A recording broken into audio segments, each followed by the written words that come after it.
श्रीगणेशाय नमः। अस्य श्रीरामरक्षास्तोत्रमन्त्रस्य बुधकौशिकऋषिः श्रीसीतारामचन्द्रो देवता। अनुष्टुप्छन्दः सीताशक्तिः श्रीमद्हनुमानकीलकम्। श्रीरामचन्द्रप्रीत्यर्थे जपे विनियोगः। अथ ध्यानम्। ध्यायेदाजानुबाहुं धृतशरधनुषं बद्धपद्मासनस्थं। पीतं वासोऽवसानं नवकमलदलस्पर्धिनेत्रं प्रसन्नं। वामाङ्गारूढसीता मुखकमलमिलल्लोचनं नीरदाभम्। नानालङ्कारदीप्तं दधतमुरुजटा मण्डनं रामचन्द्रम् इति ध्यानम्। चरितं रघुनाथस्य शतकोटिप्रविस्तरम्। एकैकम् अक्षरं पुंसां महापातकनाशनम्। ध्यात्वा नीलोत्पलश्यामं रामं राजीवलोचनं। जानकी लक्ष्मणोपेतं जटामुकुटमण्डितम्। सासितूर्णधनुर्बाणी पाणिं नक्तं चरान्तकम्। स्वलीलया जगत्त्रातुम् आविर्भूतम् अजं विभुम्। रामरक्षां पठेत् प्राज्ञः पापग्नीं सर्वकामदां। शिरो मे राघवः पातु भालं दशरथात्मजः। कौसल्येयो दृशौ पातु विश्वामित्रप्रियश्रुती। घ्राणं पातु मखत्राता मुखं सौमित्रिवत्सलः। जिह्वां विद्यानिधिः पातु कण्ठं भरतवन्दितः।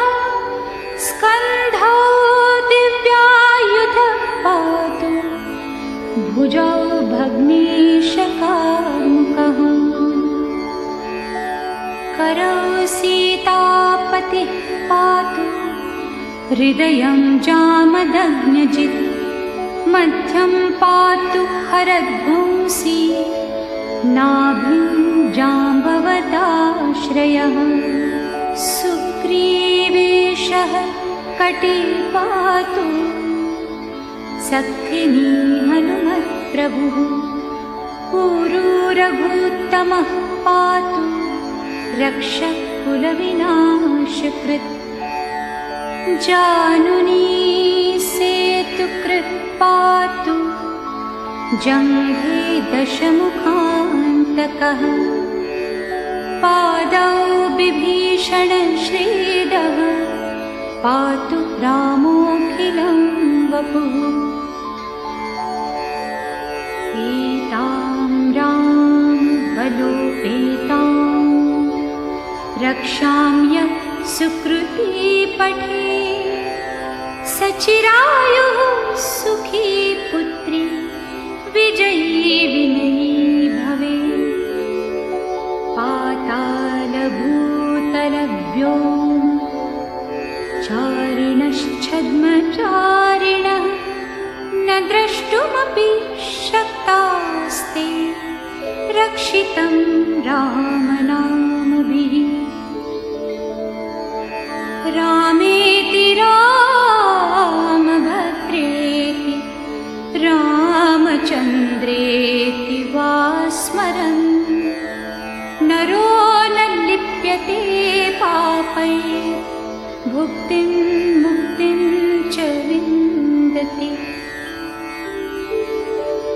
जगच्चैत्रैकमन्त्रेण रामनाम्नाभिरक्षितं यः कण्ठे धारयेत् तस्य करस्ताः सर्वसिद्धयः।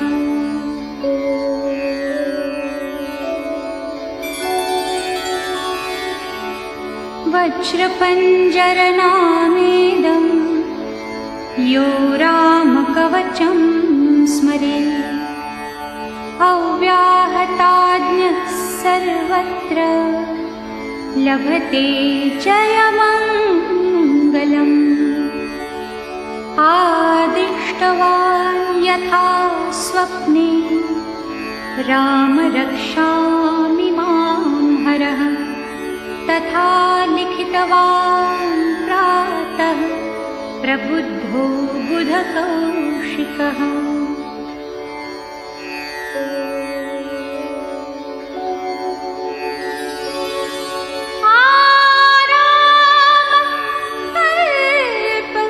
वृक्षाणां विराम सकलापदाम्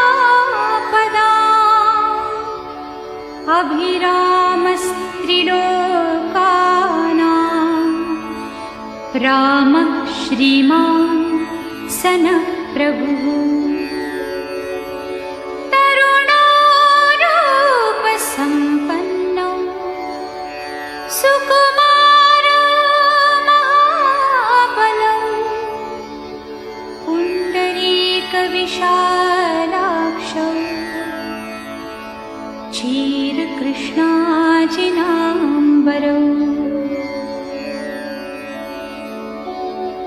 फलमूलाशिनौ दान्तौ तापसौ ब्रह्मचारिणौ पुत्रौ दशरथस्यैतौ भ्रातरौ रामलक्ष्मणौ शरण्यौ सर्वसत्त्वानां श्रेष्ठौ सर्वधनुष्मताम् रक्षः कुलनिहन्तारौ त्रायेतां नो रघुत्तमौ।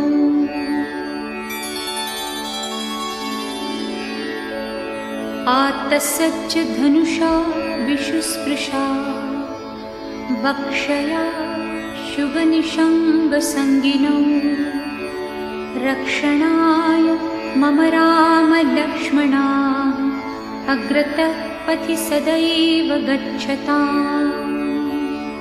सन्नद्ध कवची खड्गी चापबाणधरो युवा गच्छन् मनोरथोऽस्माकं राम पातु स लक्ष्मणः। रामो दाशरथि शूरो लक्ष्मणानुचरो बली काकुत्स्थः पुरुषः पूर्णः कौसल्येयो रघुत्तमः। वेदान्तवेद्यो यज्ञेशः पुराणपुरुषोत्तमः जानकीवल्लभः श्रीमान् अप्रमेय पराक्रमः। इत्येतानि जपन् नित्यं मद्भक्तश्रद्धयान्वितः अश्वमेधाधिकं पुण्यं सम्प्राप्नोति न संशयः। रामं दूर्वादलश्यामं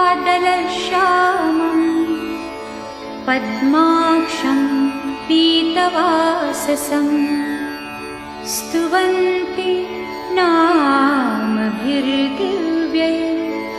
न ते संसारिणो नराः।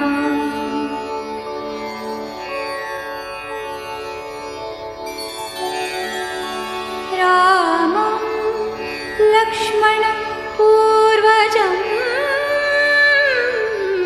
रघुवरं सीतापतिं सुन्दरं काकुत्स्थं करुणार्णवं गुणनिधिं विप्रप्रियं धार्मिकम् राजेन्द्रं सत्यसन्धं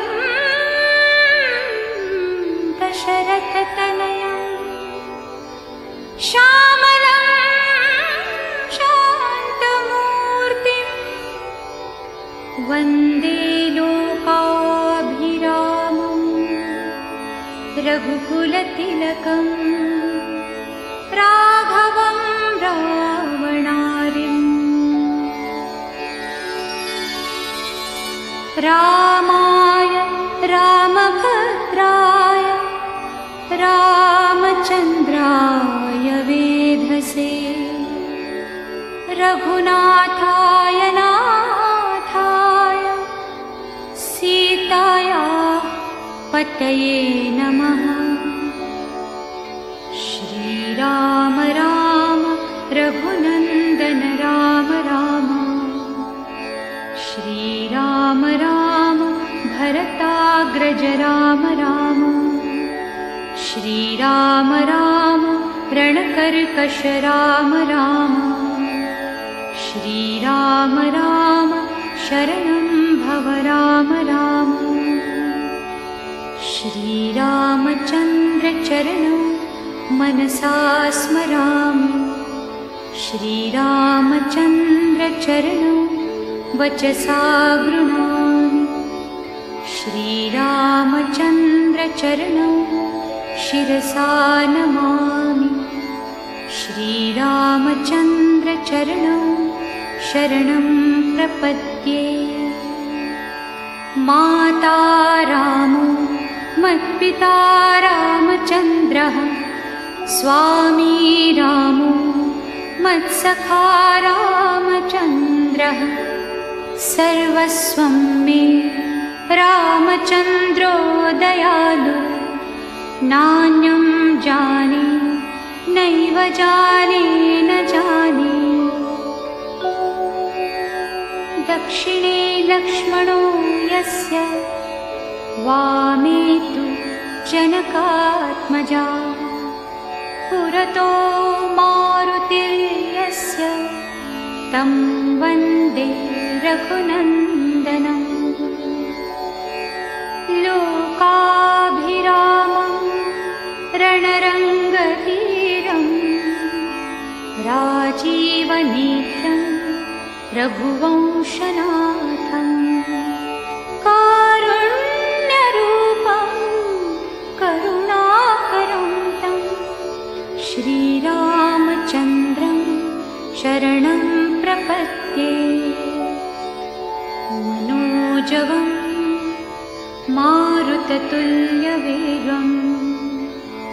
जितेन्द्रियं बुद्धिमतां वरिष्ठं वातात्मजं वानरयूथमुख्यं श्रीरामदूतं शरणं प्रपद्ये। पूजन्तं राम रामेति मधुरं मधुराक्षरम् आरुह्य कविताशाखां वन्दे वाल्मीकिकोकिलम्। आपदामपहर्तारं दातारं सर्वसम्पदां लोकाभिरामं श्रीरामं भूयो भूयो नमाम्यहम्। भर्जनं भवबीजानां अर्जनं सुखसम्पदां तर्जनं यमदूतानां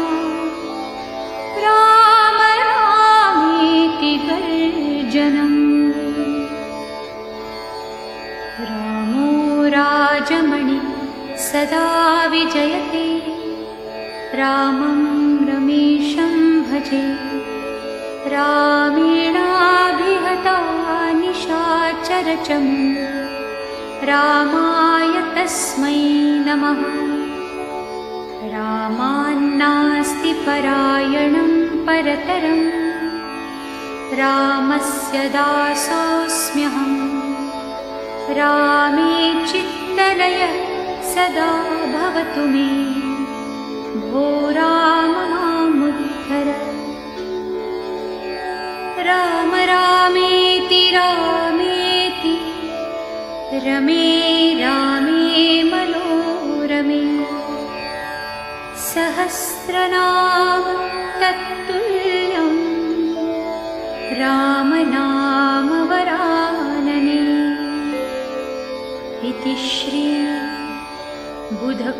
बुधकौशिकविरचितं श्रीरामरक्षास्तोत्रं सम्पूर्णम्